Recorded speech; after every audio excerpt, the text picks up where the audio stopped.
Hello, lovely people. So a few days ago I went to the Zoológico Nacional de Chile, which for those of you who don't Spanish is the National Zoo of Chile. Anyway, I absolutely love zoos. Accordingly, spent way too much time there and also took about 144 videos.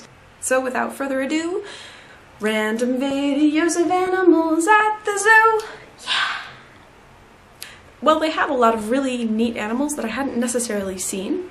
All sorts of monkeys, not a lot of apes, but everything from gibbons to chimpanzees to spider monkeys to what was called the cotton-bearded monkey, which I thought was pretty hilarious, as well as countless teeny tiny little hyperactive monkeys that ran all over the place. One of the coolest things about the zoo was the fact that most of the zoos that I've ever visited have been on a plane. So the idea is that the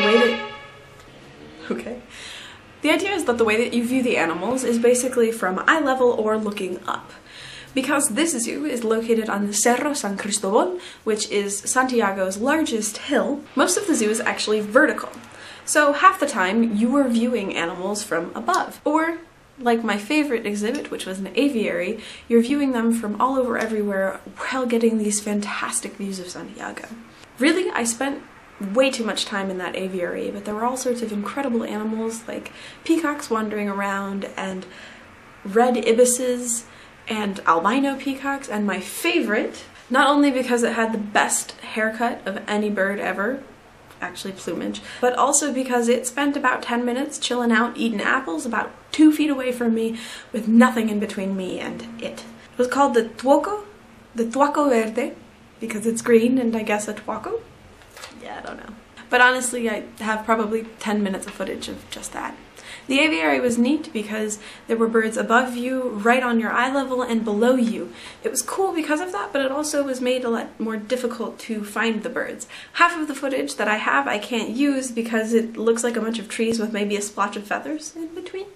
But there were also things like ducks and quails all over there. There were also a number of really beautiful big cat exhibits, although the jaguar wasn't feeling very well and honestly was pretty sad. Getting back to happier things, there were all sorts of flamingos, crocodiles, which I did not get any video of, as well as animals that are native to the Andes region, such as condors, which has the largest wingspan of any bird in the world, although looks a lot less exciting when it's molting and chilling out behind all of these really cool eagles. There were also things like llamas and llamas and vicuñas, which are Andes-dwelling animals, which were really cute. There were parrots all over everywhere, all sorts of kinds, which were crazy neat. That was my trip to the National Zoo. If you're around Santiago and have a chance to visit it, I would highly recommend it.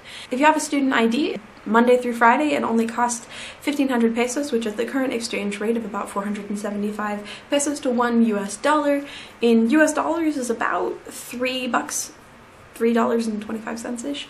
So it's really worth it. Full price, if you can't get the student discount, is only 3,000 pesos. So for a couple of hours of fun and getting to see some animals really up close and personal, even though some exhibits like the elephants weren't that exciting, I really do think it's worth your time. I just love zoos. He has a wicked beak.